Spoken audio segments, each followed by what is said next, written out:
그럼 서울 집값이 안정이 돼야 되는데 안정이 되겠습니까? 집값을 바라볼 때는 저도 서울 집값이 안정되면 좋겠죠. 제 바람대로 안정이 돼야 된다라고 해서 집값이 안정되겠습니까? 일부 전문가들은 서울 집값이 비싸다. 저도 비싸다고 인정합니다. 안정이 돼야 된다는 신념으로 안정이 되기 위해서 뭐 이런 정책도 나와야 되고 저런 정책도 나와야 되고 막 얘기를 하는데 그건 당위론적인 얘기고요. 담백하게 시장 상황만 보고 예측을 하자면 서울은 수요 과잉 공급 부족 지역입니다. 입주 물량도 없고 매물도 지금 토지 거래가 때문에 더 왜곡이 되는 상태에서 또 하나의 문제가 뭐냐면 양도세 중과세 부활이 부동산 시장에 어떤 영향이 미칠까요? 5월 10일 이후로 양도세가 중과세가 되니까 집주인들은 어떨까요? 82.5%, 71.5%, 2주택자는 71.5%, 3주택은 82.5% 내고 팔겠습니까? 팔기 어렵잖아요. 10억이 남았는데 3억, 2억만 내 주머니 들어오고 나머지는 세금을 내야 된다고 하면 못 팝니다. 그러면 매물을 회수하거나 호가를 올리죠. 이걸 우리는 매물 잠김 현상이라고 합니다. 매물이 잠기게 되면 입주 물량도 없는데 매물까지 안 나온다? 공급 절벽이죠. 근데 수요자들이, 매수자들이 불안해지게 되면 공급보다 수요가 많아지게 되면 집값이 올라갑니다. 문재인 정부 때 이제 이런 현상들이 발생을 했죠. 그러면 정부는 생각을 합니다. 입주 물량을 갑자기 늘릴 수 있을까요? 입주 물량을 갑자기 늘릴 수는 없습니다. 그러면 집주인이 가지고 있는 매물을 끄집어내야 되는데 양도세 중과세가 5월 9일 전까지는 집주인들이 이제 매물을 내놓을 수는 있었죠. 근데 5월 10일이 지나면 5월 10일 이후에는 이제 매물이 잠깁니다. 그러면 어떻게 해야 되느냐? 토지 거래가 때문에 전세 끼고 사고 팔고도 안 되니까 올해 말까지 비거주 1주택이든 다주택이든 토지 거래가를 한시적으로 풀어주는 방법이 나온 정책이 한시적으로 유예를 좀 해주겠다. 실거주 의무를 유예해주겠다라는 겁니다. 한마디로 매물이 좀 많이 나올 수 있게 해주겠다는 정책이고요. 어떤 보유세 인상의 뭐 전제 조건이라기보다는 매물이 많이 나올 수 있게 해주겠다는 건데 이게 효과가 있으려면 어떻게 해야 될까요? 집주인들은 매물을 많이 내놓고 집을 사려는 분들은 이제 그 집을 사줘야 하락 거래가 발생을 하는데 집주인이 올해 말까지 많이 팔겠습니까? 쉽지 않습니다. 왜? 다주택자들의 양도세 중과세 때문에 아무리 전세 끼고 사고 팔고를 해줘도 중과세 내고는 못 팝니다. 못 파는 거고요. 비거주 1주택자들 같은 경우에 집 하나 있습니다. 비거주 1주택이 뭐냐면 하나 있는 집을 나는 전세 살고 예를 들어서 나는 인천에 전세 살고 서울에 전세 끼고 하나 사두는 게 비거주 1주택입니다.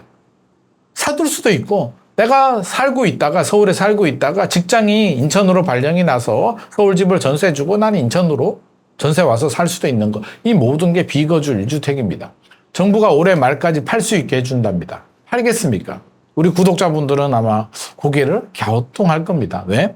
팔아야 될 이유가 없거든요. 양극화가 더 벌어지죠. 서울과 비서울, 수도권과 지방의 격차가 점점 벌어지는 상황에서 똘똘한 지역, 똘똘한 한 채인 서울 아파트 하나를 내가 전세 끼고 하나 가지고 있는데 그거를 판다? 팔고 내가 인천 집 또는 경기도 집 아니면 지방 집을 선택을 한다? 그렇게 하겠습니까? 여러분들 같으면 안 하겠죠. 오히려 혜택을 줄인다고 하면 어떻게 될까요? 인천, 경기, 지방에 있는 집을 내가 빼서 차라리 서울에 입주하자라고 해서 이사 들어올 가능성이 더 높지 않겠습니까? 양극화 상황에서요. 그렇게 본다면 매물이 많이 나올 것 같지는 않고 매수자 입장에서 본다면 그 집을 사고 싶은 분들이 계시겠죠? 무주택자가 대출이 또 그렇게 원활하게 나오지는 않습니다. 그러면 1주택 가지신 분이 팔고 상급지 아파트를 사면 좋은데 올해 말까지 비거주 1주택자의 전세 낀 집을 살 수는 있는데 지금은 못 사죠. 왜? 정부가 5월 12일 기준으로 무주택자인 분만 올해 말까지 살 수 있다. 전세 낀 집을 살 수 있다라고 했기 때문에 5월 12일 기준으로 집이 있는 사람은 그 집을 팔고 살 수는 없습니다. 5월 12일 기준으로 무주택자들만 살 수는 있는데 대출도 잘 안 나온다? 지금까지 무주택인 분이다? 이게 쉽지 않습니다. 그렇게 따지면 정부가 원하는 매물이 많이 나오게 하는 정책은 결과적으로는 큰 효과를 보기는 어렵겠다는 말씀드리고 싶습니다. 7월 세제 개편 이후에 집값은 어떻게 변화가 있을까요? 많은 분들이 그래도 정부의 대책을 보고 결정하자라고 생각하시는 분들이 있는데요. 물론 모든 판단은 개인, 당사자의 몫입니다. 기다리고 싶은 분들은 기다리셔도 되고요. 기다리기 싫은 분들은 안 기다리셔도 되는데 기다린 분들의 마음은 그런 마음일 것 같습니다. 집값이 너무 비싼데 좀 떨어지면 사는 게 좋지 않을까라는 생각을 할 수도 있는데 한번 따져볼까요? 자, 7월에 정부가 세제 개편안이 나왔는데 매우 잘 나왔습니다. 매우 아프게 나와서 집값이 하락 전환이 됩니다. 떨어집니다. 살 수 있겠습니까? 쉽지 않습니다. 주식도 똑같죠. 삼성전자 주식이 올라갈 때는 막 사고 싶은데 떨어질 때는 또 안 사고 싶잖아요. 더 떨어질 것 같은 공포, 두려움. 집값은 더 하겠죠. 나의 전 재산, 대출을 받아서 모든 걸 쏟아부어야 되는데 집값이 떨어진다? 결정내기 쉽지 않습니다. 왜? 첫 번째, 집값이 언제 떨어질지 모르기 때문입니다. 진짜 7월에 떨어질까요? 진짜 8월에 떨어질까요? 아니면 9월에 떨어질까요? 모릅니다. 막상 떨어지면 또 얼마나 깊이 떨어질지를 알겠습니까? 20억 아파트가 18억이 됐습니다. 18억에서 멈출까요? 17억 갈까요? 15억 갈까요? 누가 압니까? 아무도 모릅니다. 그러면 15억까지 떨어졌어요. 더 떨어질지도 모르는데 이게 얼마나 지속이 될까? 또 모르죠. 그러면 결과적으로 만약에 정부의 정책으로 집값이 떨어졌을 때 언제 들어가지? 얼마에 들어가야 돼? 아무도 모릅니다. 그러면 살 수 있겠습니까? 대출까지 받아서 내 전 재산에 있는 집을 사는데 떨어지는 구간에 들어가는 것은 현실적으로 불가능합니다. 그러면 기다리겠다. 정부의 정책으로 집값이 떨어졌을 때 사고 싶다 하시는 분들은 기다렸다가 바닥을 확인하고 들어가시는 게 맞는데 그게 언젠지는 모릅니다. 그래서 상당히 고통스러울 거예요. 그러면 나름대로 기준은 고점 대비 한 30% 정도 떨어졌다면 마음 편하게 들어가는 나만의 매수 기준 전략이 좀 필요할 것 같고요. 아휴, 말만 들어도 골치가 아프고 나 모르겠네. 몰라 하시는 분들은 그냥 필요하면 자금이 되면 사는 겁니다. 집 살 때 대체적으로 제 주변도 그렇고요. 뭐 선배들, 후배들 마찬가지인데 대부분 집을 어떻게 사냐면 필요해서 삽니다. 전세 살고 있었는데 집주인이 갑자기 나가라고 합니다. 전세금 올려달라고 합니다. 어떻습니까? 전세 기간 6개월 남았는데요. 그럼 집주인이 막 얘기합니다. 빨리 지금 급하니까 내가 입주해야 되니까 좀 나가주면 안 되겠냐. 전세 기간이 남았으니까 난 남은 기간까지 살겠다라고 얘기를 해도 막 얘기하면 스트레스 받죠. 아 진짜 짜증나. 이제 전세 기간이 3개월 남았는데 또 압박이 들어옵니다. 그러면 부부 간에 이제 협의를 하겠죠.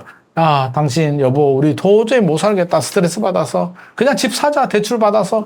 대부분 이렇게 집주인 압박 때문에 아우 그냥 사자 그냥 해서 샀는데 나중에 집값이 올라간 분들이 제가 볼 때는 8, 90%입니다. 그 얘기는 뭐다? 우리가 어떤 계산을 통해서 정확한 타이밍을 잡는 건 현실적으로 불가능하다. 그럼 지금 또 자금이 되고 내 집이 필요하신 분들이라면 필요하다면 자금 상황에 맞춰서 저는 내 집 마련하는 게 맞다고 생각합니다. 집값이 안 오르면 어떡하죠? 당장 안 오를 수도 있죠. 하지만 마음 편하게 이사 안 다니고 잘 살 수 있잖아요. 2년, 4년, 6년, 8년, 10년 잘 살다 보면 또 상승 구간이 나옵니다. 이 상승 구간은 지역에 따라서 단지에 따라서 인프라에 따라서 정책에 따라서 시장 상황에 따라서 다 달라질 수가 있기 때문에 복불복이고요.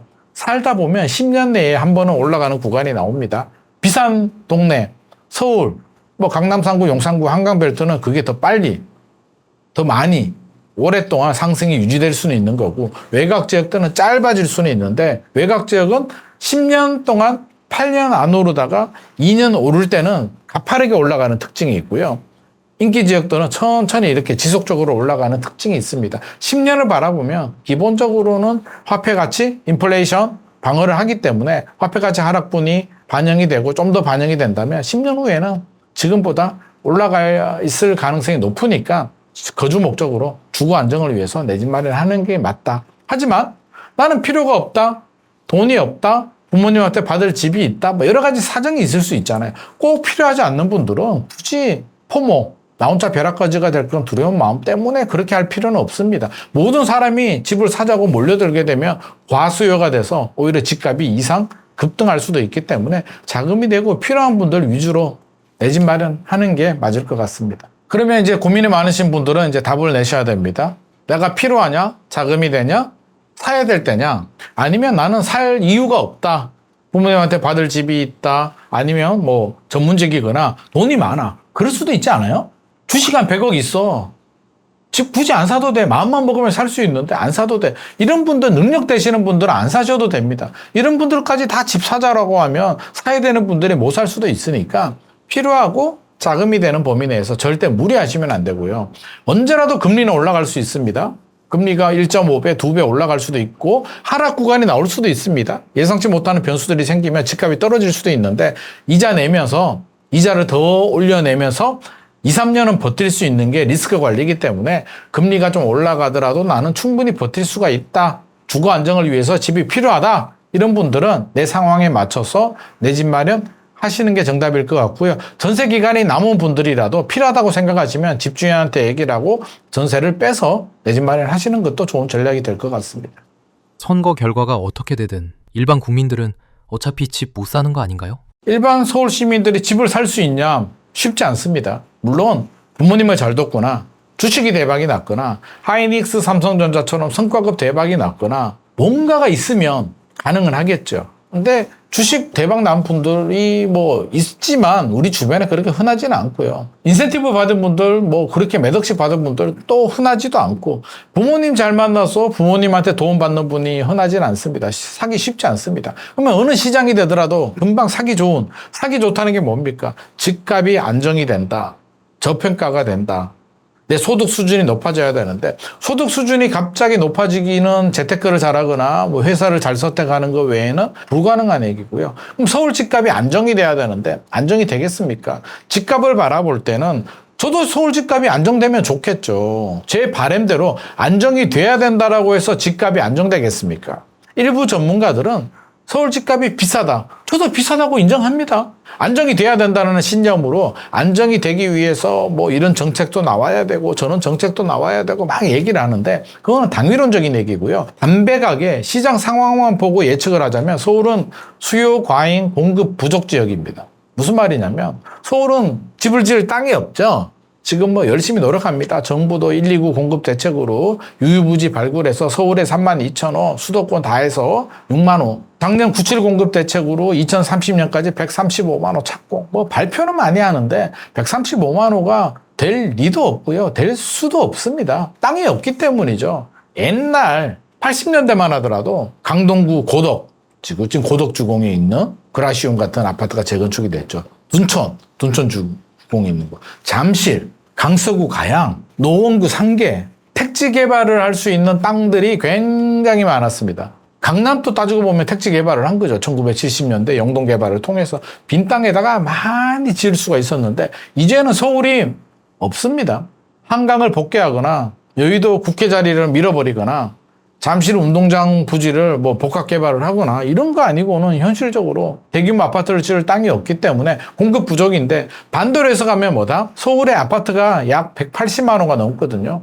아파트가 적습니까? 서울은 아파트가 적은 지역이 아니라 수요가 많은 지역입니다. 수요 과잉이죠. 서울은 왜 수요 과잉일까요? 지방에서 20살 때와 25살 때 두 번 서울로 올라옵니다. 20살 때 대학교 가기 위해서 서울에 좋은 대학교가 다 있으니까 지방은 수요 유출, 서울은 수요 유입입니다. 25살 정도 되면 지방에서 학교를 졸업하신 분들도 또 서울 갑니다. 일자리를 찾아서. 서울에는 양질의 좋은 일자리가 있고 좋은 대학교가 있고 돈이 많이 몰려있고 유동성이 많다는 얘기고 인프라가 너무 좋죠. 한강변에 역세권에 문화, 생활, 주거 모든 인프라가 다 서울에 집중되어 있다 보니까 서울은 수요가 넘쳐 흐릅니다.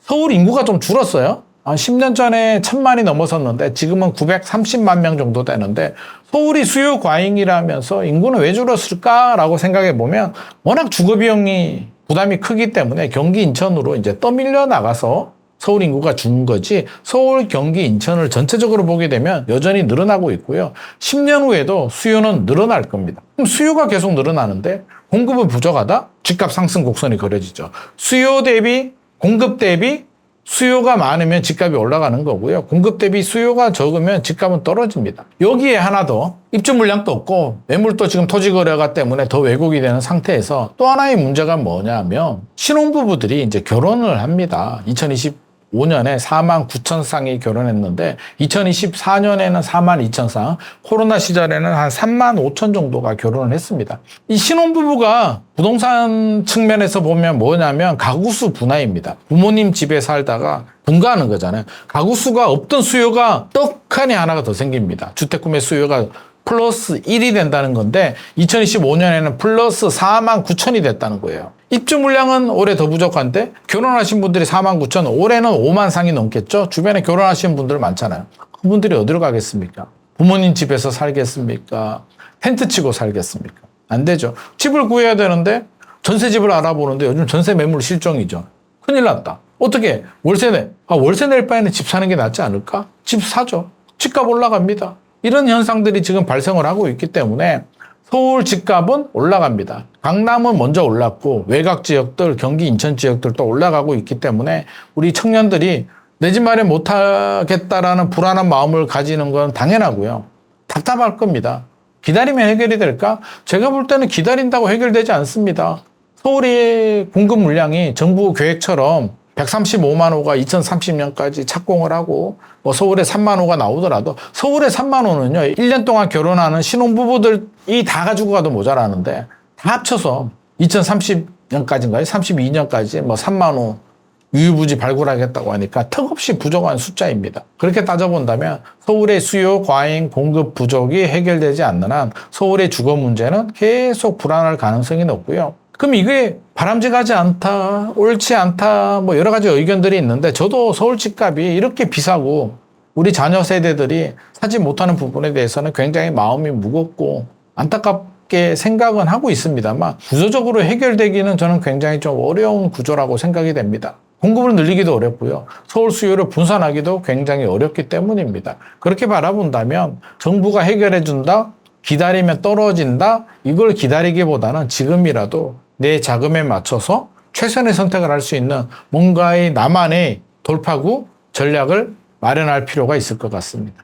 현재 경기 상황에서 현금을 어떻게 보유해야 할까요? 늘 드리는 말씀대로 현금만 갖고 있으면요. 은행 예금 늘어나는 그 예금 숫자 늘어나고 현금 갖고 있는 숫자 늘어나면 기분 좋죠. 그런데 실질적으로는 인플레이션이나 이런 것들 때문에 실제 내 현금의 값어치가 계속 갉아먹게 됩니다. 그러니까 간단히 하루라도 빨리 그 현금을 전부 다를 하라는 말씀은 아니고 한 절반 이상 정도는 자산 포트폴리오를 좀 구성하시는 게 좋을 것 같아요. 이를테면 부동산은 워낙 큰 자금이 필요하니까 주식, 채권 ETF, 고배당 ETF, 금도 금융자산으로 살 수가 있으니까 이런 식의 어떤 금융자산 포트폴리오를 좀 구성하는 게 필요하지 않나 하는 생각을 하고 있습니다. 요즘 금은 어떤가요? 소장 가치가 있을까요? 금 대표적인 안전자산이고요. 참 특이한 자산이에요, 금은. 인류 유사 이래 실제로 금은 그냥 광물 중에 하나인데 이게 참 어떤 논리적인 설명이 안 되는 거의 유일하게 진짜 돈, 진짜 머니로 인정받는 자산이죠. 근데 이 자산이 길게는 한 몇십 년 만에 한 번씩, 짧게는 한 1, 20년 만에 한 번씩 이 유동성이 계속 늘어나면 아까 대표적으로 통화량이 늘어나면 통화 가치가 돈의 값이 떨어진다고 그랬잖아요. 그러면 거기에 대표적으로 해지할 수 있는 자산이 금, 부동산이란 말이에요. 그러니까 이 금 가격이 유동성의 흐름에 따라서 길게 몇십 년 만에 한 번, 짧게는 1, 20년 만에 한 번씩 가격이 어마어마하게 상승했다가 빠졌다가 상승한 이런 궤적을 그려요. 그게 지금의 상황이라고 봐요. 그러면 금을 가지고 내가 가격을 불리겠다라고 생각을 하면 지금 투자하기에는 조금 부담스러운 시기죠. 그런데 저는 여러분께 추천하고 싶은 게 금은 현금을 갖고 있음으로써 현금의 값어치가 실질적으로 떨어지는 거를 해지하는 수단만으로 활용을 해도 충분하다 저는 생각하고 있습니다. 다만 금 같은 경우는 좀 길게 보유를 하는 생각을 하셔야죠. 가격이 좀 올랐다고 팔고 이런 생각보다는 한 10년, 20년 내지는 상속의 자산 중에 하나로서 활용을 하신다든가 이렇게 하면 왜냐하면 금 가격이라고 하는 거는요 돈으로 치환하지 않아도 정말 극한 경우에 어떤 위기가 생겼을 때 이 금 갖고 우리가 물물교환을 한다거나 값어치를 인정받을 수 있는 거의 유일한 자산 중에 하나입니다. 금은 그렇게 인식을 하시면 될 것 같아요. 그래서 이제까지 여러 말씀을 드렸고 제가 하나 주지시켜 드리고 싶은 것이 최근 투자자분들이나 많은 분들께서 살짝 오해 내지는 착각을 하시는 부분을 하나 제가 좀 건드리고 가고 싶습니다. 많은 사람들이 경기가 좋아야 주식이나 부동산 등 자산 가격이 좋을 거라는 생각들을 하십니다. 맞는 얘기예요. 그렇지만 국면 특히 지금 같은 국면은 경기 펀더멘털도 펀더멘털이지만 유동성, 돈의 양이 많아지면서 자산 가격을 끌고 가는 이런 국면이기 때문에 반드시 경기가 좋아야 자산이 뜬다 이런 생각을 고집하실 필요는 없다고 봐요. 요즘 주식이 왜 이렇게 오르고 있는 건가요? 실물 경기, 뭐 월급 상승률이라든가 또는 뭐 어떤 자영업자분들의 어떤 장사가 안 된다든가 폐점이 늘고 있다든가 이런 거 보시면 경기가 그렇게 좋지는 않단 말이죠. 그런데 주식이 왜 이렇게 뜰까? 내내 강조드렸던 유동성 장세라는 겁니다. 이런 유동성 장세가 있을 때는 뭐 정답은 없지만 수년이 걸리기도 하고 한 1, 2년이 끝나기도 합니다. 그런데 당분간 우리나라의 어떤 정치적인 환경, 배경, 여러 가지 이유 때문에 이런 유동성 장세가 당장 끝날 것 같지 않아요. 이럴 때는 모든 자산을 다 속된 표현으로 몰빵을 하시면 안 되죠. 왜냐하면 이렇게 유동성으로 끌고 갔던 시장이 어느 순간에 빠질 때는 또 급하게 빠지는 경우가 있기 때문에. 그러니까 여러분께서 금융자산으로 투자하실 수 있는 자산 전체 중에 뭐 한 개인의 필요에 따라 틀리겠죠. 저 같으면 한 20-30% 정도 가지고는 공격적으로 한번 배팅을 해보는 그런 식의 플레이를 할 것 같아요. 여러분께서도 꼭 20-30%를 하시라는 말씀이 아니라 참고하셔가지고 요는 뭐냐면요. 돈이 늘어나고 유동성 장세가 펼쳐질 때는 뭐 경기가 좋건 안 좋건 상관없이 모든 종목이 다 올라간다는 건 아닙니다. 여기에 정말 이 기업 이익 성장세가 받쳐준다든가 기업의 매출 성장세가 받쳐준다든가 어떤 한 기업이 시장 지배력이 확실하다든가 수출이 늘어날 것 같다든가 수주를 계속 받고 있다든가 이런 기본적인 기업의 어떤 펀더멘털 분석은 해야 되겠죠. 그거를가 바탕이 된 상태에서 이 유동성 장세를 적당히 즐겨도 되는 이 국면이라고 저는 봐요. 그리고 과거 경험을 비추어 실예를 한번 들어드리죠. 잘 경험하셨죠? 2008년도 금융위기 때. 그건 멀리 갈 것도 없습니다. 2020년도 팬데믹 때 보자는 거예요. 물론 금융위기나 팬데믹이나 IMF 같이 큰 위기가 왔을 때는 기존의 자산 가격들이 많이 빠졌다가 이 골짜기 기준으로 보면 상승하니까 상승하는 것처럼 보이는 효과도 분명히 있지만 유동성이라는 측면에서 보면요. IMF 때도 그랬고 특히 2008년도 금융위기 때 QE 양적 완화라는 걸 했잖아요. 이게 대표적으로 현금을 어마어마하게 뿌려대는 겁니다. 경기를 빨리 살리기 위해서. 이게 유동성 장세가 단기적으로 딱 조성이 되는 거예요. 그리고 2020년도 팬데믹 때도 마찬가지였죠. 양적 완화 그때 3차인가 5천조 원인가를 우리나라 또는 미국에서도 일단 뿌렸고 우리나라도 공격적으로 금리 인하해줬죠. 그러면 금리 인하해주고 정부에서 돈을 뿌려줬다는 얘기는 시중 유동성이 증가한다는 얘기입니다. 유동성 장세의 조건이 마련이 됐다는 얘기죠. 물론 그 전에 가격이 빠졌으니까 회복하는 측면도 분명히 있었겠지만 이런 유동성 장세에 의해서 어쨌건 안 좋은 주가 또는 자산 가격들이 급하게 회복 또는 상승 국면을 보였잖아요. 그럼 이런 국면에서 이런 뉴스를 잘 들으시거나 저 같은 사람의 얘기를 계속 들으시거나 하시면서 판단을 계속 잘 하시다가 이런 장세가 왔고 기회가 왔다. 이러면 적당히 배팅을 한 번씩 해보시는 그 기간이 뭐 1-2개월에 왔다가 끝나고 이러지 않거든요. 보통 1에서 2년 정도 갑니다. 뭐 유동성 장세가 100%는 아니지만 지금의 장세도 그렇게 좀 속된 표현으로 엔조이 하셔도 되는 구간이다라는 생각을 하고 있고 이 엔조이 하는 구간이 곧 끝나지 않겠냐라는 의견이 분명히 있지만 저는 적어도 내년 뭐 하반기 정도 내년 연말 정도까지는 이런 펀더멘털을 살리기 위한 작업 유동성을 뿌려줘서 어떤 식으로든 그 분위기를 조성해가는 작업 이런 작업들이 계속 될 거라고 봐요. 그래서 여러분께서도 이런 부분들을 좀 참고하셔서 자산 증식의 기회를 삼으시면 어떨까 하는 생각이 듭니다. 여러분 조금 재밌는 상황 아닙니까? 경기는 부진하고 어렵다고 아우성인데 집값 오르고 금값도 오르고 주식도 오르고 그런데 왜 내 통장에 있는 돈의 양만 그대로일까요? 이게 도대체 왜 이런 현상이 발생하는 건지 깊게 생각해 보신 적이 있으신가요? 경제가 곧 좋아지겠지 기다리면 내 월급도 오르겠지 여러분들께서 그렇게 하염없이 기다리시는 동안 다른 분들은 많이 다른 방법으로 돈을 불려나가고 있습니다. 이거는 우연이 절대 아니고요. 지금 이런 시스템은 가만히 있는 분들, 즉 현금을 가만히 들고 있는 분들만 그런 분들만 뒤처지고 심한 표현으로 조금 바보가 되는 이런 구조로 설계되어 있는 거라고 생각하셔도 무방할 것 같아요. 오늘 영상에서는 경제 펀더멘털은 그닥 좋지 않은데 모든 자산들이 한꺼번에 다 가격이 상승하고 있는 이런 배경 이유를 한번 살펴보도록 하겠습니다. 돈의 가치라는 게 정확히 뭔가요? 돈이라고 하는 거는 경제가 굉장히 어떤 뭐 특이한 상황이 아니고서는 경제가 성장을 하고 시간이 갈수록 어떤 한 국가 경제 또는 더 크게는 이 지구상에 있는 모든 시장 경제 시스템을 가지고 가는 이런 국가에서는 통화량이 계속해서 증가하기 마련입니다. 이게 우아한 표현으로 통화량이죠. 이게 사실 돈이거든요. 돈도 모든 물건도 마찬가지예요. 찾으려는 물건이 계속 적어지는 반대로 그걸 더 사려고 하는 수요가 많아지면 그 물건의 가격은 풍기 현상을 겪게 되면서 올라가는 거잖아요. 반대로 이 물건이 굉장히 많아지면 찾는 사람 대비해서 남아도는 게 물건이기 때문에 가격이 어떻게 됩니까? 물건 가격이 떨어지는 거죠. 돈도 똑같습니다. 통화량 다시 말하면 돈이 계속해서 더 많아지게 되면 이 돈의 값어치도 떨어지는 거예요. 여러분 잘 아시겠지만 부동산에 투자하는 가장 그 기본적인 논리가 뭡니까? 돈은 계속 많아지고 인플레이션을 가장 잘 해지할 수 있는 게 실물 자산 중에 대표적인 부동산인 거잖아요. 왜냐하면 부동산 가격도 오르지만 이 부동산 가격이 오르지 않는다고 가정을 하더라도 돈의 가치는 상대적으로 떨어지니까 떨어진 돈을 가지고 같은 값어치의 부동산을 살 때 체감적으로 더 비싸지는 거잖아요. 그걸 우리가 이 통화 시스템에서는 부동산 가격이 계속 오르는 걸로 발현이 된다는 얘기죠. 그러니까 모든 자산, 뭐 부동산 할 거 없이 주식, 금, 저는 사실 최근 한 1년, 2년 동안 이 금값이 천정부지로 솟고 있지 않습니까? 최근에 조금 조정인지 이게 이제 대세가 꺾이는 건지는 두고 봐야 되겠지만 저희는 한 2년 전에 금 투자했다가 이실현하고 더 이상은 투자를 안 하고 있긴 한데 두고 봐야 되겠지만 보통 위험자산들이 흔들리거나 빠질 때 금 같은 안전자산이 오르고 주식이나 위험자산이 오를 때는 이런 안전자산들이 가격이 이렇게 좀 뭐 덜 오르거나 빠지기에 마련이거든요. 왜냐하면 위험자산과 안전자산은 서로 이렇게 이 수요가 반대로 가기 때문에. 그런데 이거는 주식도 오르는데 금도 오르고 뭐 다르다는 얘기죠. 그러니까 이게 굉장히 특이한 시장인 거예요. 그래서 결국은 이게 공통적인 이런 상황에 모두 다 설명할 수 있는 원인이 뭐냐? 아까 계속 강조드리고 있는 돈의 가치, 돈의 값이 떨어지고 있다는 얘기입니다. 결국은 이게 인플레이션이라는 얘기죠. 그래서 조금 어려운 표현으로 미국 월가에서는 디베이스먼트 트레이드라는 이런 좀 신조까지는 아니지만 새로운 어떤 용어가 지금 회자가 되고 있는 중입니다. 이게 어떤 뜻이냐면 베이스하면 기초, 초석이라는 얘기잖아요. 그럼 그 영어 접두사로 디베이스라고 하면 이 초석 내지는 가치를 깎아낸다는 뜻입니다. 그러니까 디베이스먼트라고 하는 거는 아까 내내 설명드렸던 통화량이 계속 증가하면서 돈의 값어치가 떨어지니까 돈의 값어치를 해지하고자 돈의 값어치의 하락을 해지하고자 다른 실물 자산으로 계속 투자를 하고 있다는 현상, 지금의 현상을 그래서 디베이스먼트 트레이드라고 얘기해요. 우리가 왜 그 엔캐리 트레이드도 일본 돈을 가지고 그걸로 해외 투자를 한다고 해서 엔캐리 트레이드라고 얘기하잖아요. 그런 것처럼 디베이스먼트 트레이드라는 얘기가 회자가 된다는 얘기는 오늘 저희가 다루고 있는 돈의 값어치가 계속 떨어지면서 실물 자산이라고 한다는 거, 부동산, 주식, 이번 금 이런 자산들의 가격이 계속 뜨고 있다는 현상을 미국 월가에서도 인식을 하고 있는 상황입니다. 돈의 가치가 하락하는 이유는 뭘까요?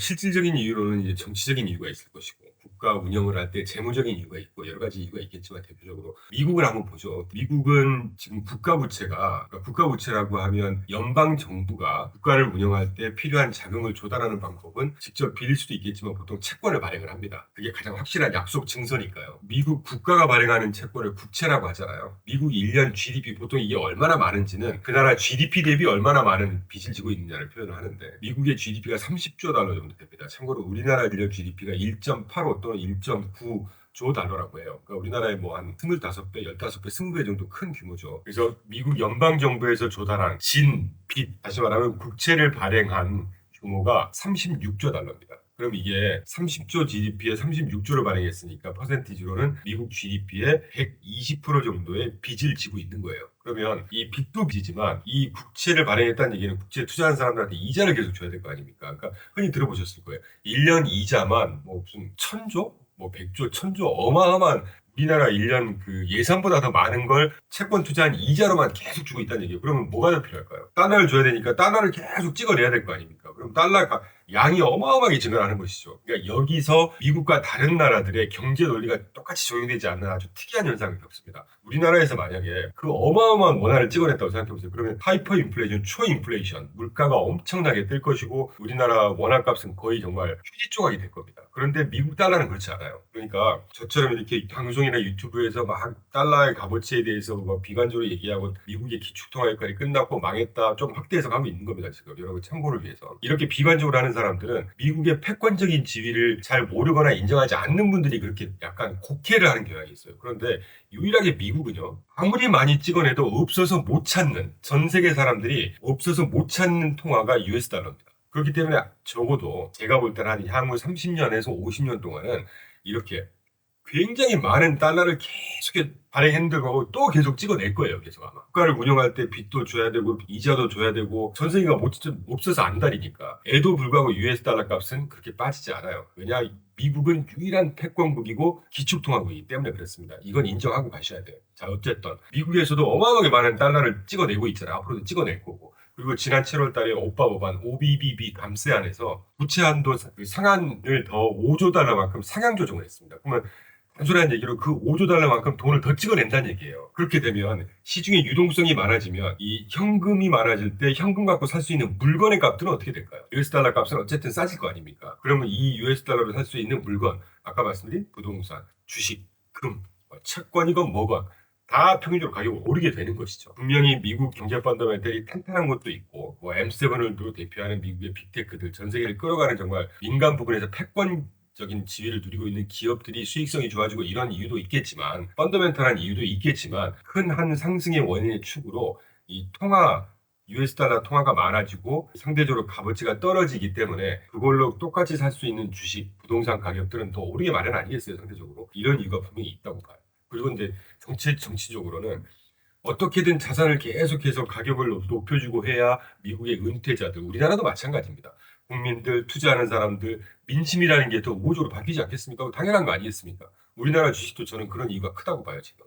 이건 좋고 나쁜 거를 따지자는 문제가 아닙니다. 정권이 서로 들어섰습니다. 그러면 지지율을 높이거나 본인들의 정권의 어떤 우호적인 이런 여론을 조성하기 위해서는 가격을 계속 올려주는 것이죠. 근데 그게 또 나쁜 게 아니란 말이에요. 그러니까 투자한 사람들이나 국민들은 자산 효과, 이럴 때는 부가 계속 올라가는, 이런 굉장히 좋은, 선순환까지는 아니지만, 그래서 모든 정치인들이 당연히 그렇게 생각을 하게 마련이죠. 그래서 정치적인 이유도 있을 것이고, 제가 앞에 조금 지리하게 설명드렸던, 경제 민감 부분의 어떤 경제적인 이유도 있을 것이고 그 외에도 많지만 대개 이런 이유 때문에 계속 올라가고 있고, 마지막으로 중앙은행이 그러면 이제 어떤 국가의 정부든 돈을 찍어내는데 그 찍어내는 역할을, 통화량을 조절하는 역할이 미국 같으면 연방준비제도, 연은 우리나라 같으면 한국은행 이런 거 아니겠습니까? 연방준비제도나 이런 데서 통화량을 계속 증가시켜주기 위해서는 금리를 인하시키겠죠. 지난 22년도 인플레이션을 잡겠다고 금리를 5.5%까지 공격적으로 올렸다가 1년 22년 내내 모든 주식이 빠졌습니다. 그러다가 이제 23년, 24년 이 금리가 고금리였음에도 불구하고 통화량이 계속 늘어났단 말이에요.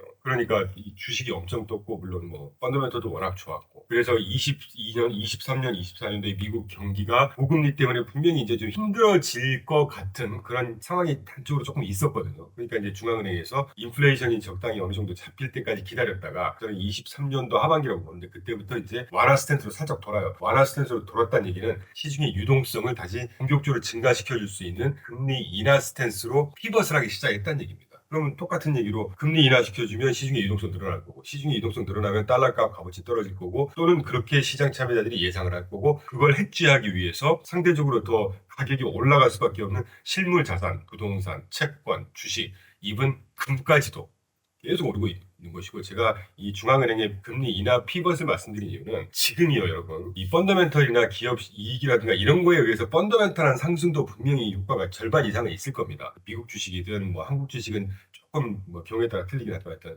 그런데 분명한 거는요. 우리가 이 주식이라든가 자산을 투자를 한다고 할 때 경제의 흐름도 굉장히 중요해요. 저는 경제학도고 지금도 박사과정을 하고 있는 사람으로서 자산의 가격을 전망하고 투자 전략을 수립하는데 가장 중요한 밑바탕으로 삼고 있는 게 경제 펀더멘털 분석입니다. 그런데 경제 펀더멘털 분석에도 불구하고 국면별로, 사이클별로는 지금까지 설명드렸던 유동성의 힘으로 주식이 또는 자산 가격이 올라가는 걸 절대 하시면 안 됩니다. 우리가 그 기회를 잘 포착해서 즐기면 되는 것이거든요. 지금이 딱 그런 시기에 살짝 걸쳐 있다는 느낌이 들어요. 왜냐하면 제가 자료는 오늘 아쉽게 안 갖고 왔는데 2000년 초반에 전 세계 중앙은행들이 대거 완화 사이클로 진입을 한 적이 있었어요. 그때 2000년 초반에 닷컴버블 붕괴되고 전 세계 경제가 굉장히 힘들었습니다. 그러면 경제를 살려주기 위해서 중앙은행들은 어떻게 할까요? 금리를 계속 대대적으로 인하시켜주겠죠. 그 사이클이 한 번 있었고요. 그때 당시에 전 세계 중앙은행이 금리를 인하한 횟수를 가지고 직관적으로 딱 JP모건에서인가 자료를 만들었는데 2000년 초반에 200회인가를 전 세계 중앙은행들이 한꺼번에 대거 금리 인하시켰다고 합니다. 그런 이후에 한 10년 있다가 2008년도 금융위기 겪고 나서 그 이후에 굉장히 힘들었던 시기였잖아요. 그럼 이제 다시 경기를 살려주기 위해서 어떻게 하겠습니까? 중앙은행들이 금리를 또 대거 인하시켰습니다. 2010년 즈음에서 두 번째 뭐라고 할까요? 대규모 완화 사이클로 그때 진입을 한 적이 있었어요. 또 그때 180편가를 인하시켰다고 하고, 그리고 한 15년, 20년 있다가 지금이 2022년 인플레이션 파이트 기간 지나고 23, 24년 지금까지 전 세계 패드가 중앙은행이 지난 9월달, 10월달 지난주 금리 인하 2번 시켰잖아요. 1년 만에. 그런데 전 세계 중앙은행 언론 보시면 아시겠지만 ECB, 유럽 중앙은행이라든가 일본 뱅크 오브 재팬이라든가 우리나라 뱅크 오브 코리아, 이븐 뱅크 오브 차이나 중국 인민은행에서도 마찬가지입니다. 사실 연준이 가장 스팟라이트를 받는 가장 중요한 기관이라서 그렇지 가장 늦게 인하 사이클에 조인했거든요. 한 2년 전부터 전 세계 중앙은행들이 대거 금리를 인하시키면서 굉장히 완화적인 스탠스로 지금 완전히 스탠스를 바꿨습니다. 그러니까 지금 뒤늦게 우리나라는 상승을 하긴 했지만 중국도 그렇고 유럽도 그렇고 전 세계 모든 주식시장이 지금 굉장히 화랑이에요. 그런데 여기서 제가 한 가지 설명드리고 싶은 건 두 가지입니다. 이 완화 사이클이 곧 끝날 거다. 이건 변동성 내지는 단기 조정에 불과해요. 지난 4월 8일 이후에 S&P 500이 거의 뭐 30몇 프로가 상승했습니다. 코스피만 해도요, 올해 YTD로 지금 거의 75% 이상 상승했어요. 그거 며칠 조정받는 게 뭐가 중요하냐는 거죠. 이건 저가일수 기회다라는 말씀을 간단히 좀 드리고, 하여튼 그래서 지금이 2000년 초반, 2010년 즈음, 그리고 세 번째 단기적으로 우리가 볼 수 있는 전 세계 중앙은행이 통화량을 어마어마하게 늘려주면서 완화 스탠스로 가고 있는 지금 어떻게 보면 굉장히 우리가 좀 즐겨도 되는 구간이라고 저는 봐요. 그러면서 국가 경제별로 틀리겠지만 미국 경제 탄탄하고, 우리나라도 최근에 제가 스탠스를 바꿨는데, 비율을 바꿨는데, 우리나라 경기도 그렇게 나쁜 경기 펀더멘털이 굉장히 좋다고 할 수는 없지만 소수 몇 개 종목들은 상당히 주가 상승을, 이제까지 공격적인 어마어마한 상승을 정당할 수 있는 이런 펀더멘털이 몇 개 보이더라고요. 그러니까 그런 것들 잘 설명을 하시면 충분히 즐겨도 되는 시장이다. 그리고 이 강세장, 이 상승장이 저는 적어도 내년 하반기까지는 갈 거라고 보고 있습니다. 특히 미국 시장 기준으로 했을 때. 오늘의 이야기의 핵심을 다시 한번 정리해 드리겠습니다. 첫 번째, 실물 경제가 나쁘면 자산 시장도 나쁠 것이라는 고정관념을 버리셔야 될 필요가 있다고 봅니다. 두 번째, 지금 현재 대부분의 자산들이 상승하고 있는 이유는 실물 경제의 성장이라기보다는 공격적으로 뿌려지고 있는 돈의 양, 유동성의 힘이라고 생각하고 있습니다. 세 번째, 지금 같은 현상은 내가 투자한 자산들의 가격이 오르는 것도 분명히 있겠지만 그에 못지않은 효과로 현금의 값어치가 떨어진다는, 다시 말하면 디베이스먼트 트레이드 성격이 좀 세다고 봐요. 그래서 이러한 유동성 장세는 언제가 될지 모르겠습니다만 인플레이션이 정말 다시 문제가 돼서 중앙은행이라든가 정부가 긴축 모드로 가기 전까지는 당분간 유지될 거라고 보고 있어요. 따라서 지금 가장 위험한 선택은 아무것도 하지 않고 오로지 현금만 보유하고 있는 것입니다. 돈의 가치 하락에 대비해서 여러분의 소중한 자산을 꼭 다시 한번 점검해 보시기 바랍니다. 오늘 영상은 여기까지고요. 내용이 도움이 되셨다면 구독과 좋아요 부탁드리겠습니다. 감사합니다.